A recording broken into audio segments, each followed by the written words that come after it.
Pakinggan nyo guys ha.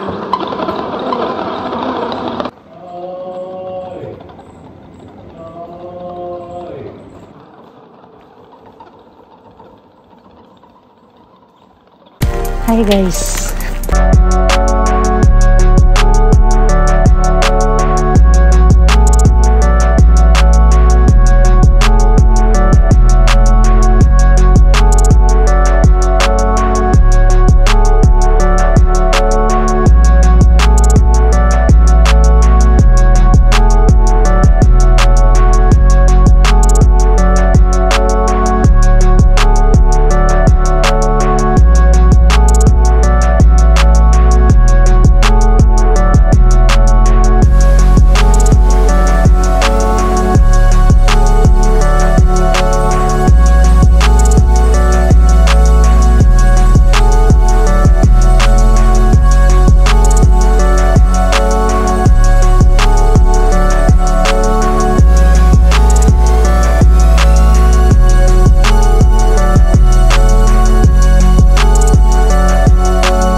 Hanggang sa di inaasahan, meron akong narinig na pakinggan nyo guys ha.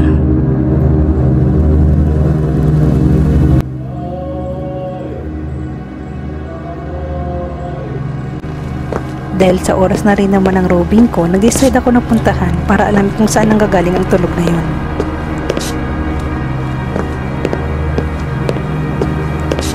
Ang alam ko, dito galing yung tunog na yun eh.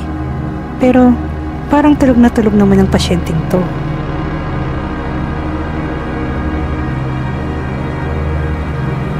Kaya nag-ikot-ikot muna ako sa ibang mga kwarto. Total oras na rin naman ang robing ko. I-check ko na rin kung humihinga pa ba sila o komportable pa rin sila sa pagtulog.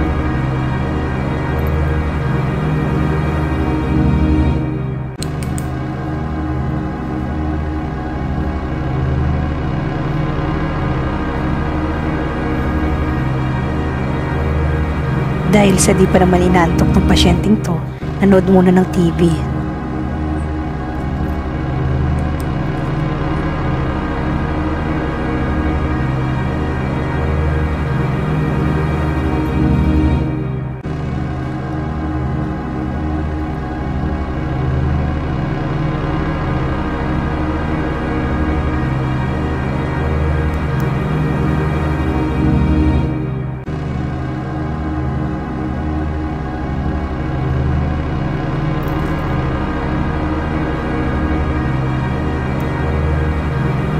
Itong isa, feeling niya nagsasunbathing lang siya, oh.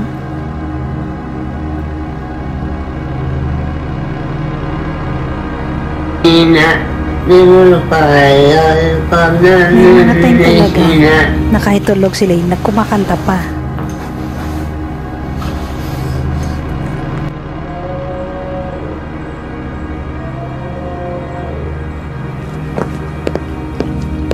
Sige na nga, natakot kasi kayo eh. Painumin ko na nga ng gamot. Pasintabi lang po sa mga matatakutin dyan. Dahil po sa mga matatanda ang mga pasyente natin, syempre alam nyo na mga ulyanin na po sila. So may mga instance talaga na hindi sila makatulog at nag-iingay sila ng kaunti lang naman. Pero meron namang nire-recommend ng gamot na pinapainom sa kanilang doktor. So bago kayo matakot ng tuluyan, paiinumin ko na nga.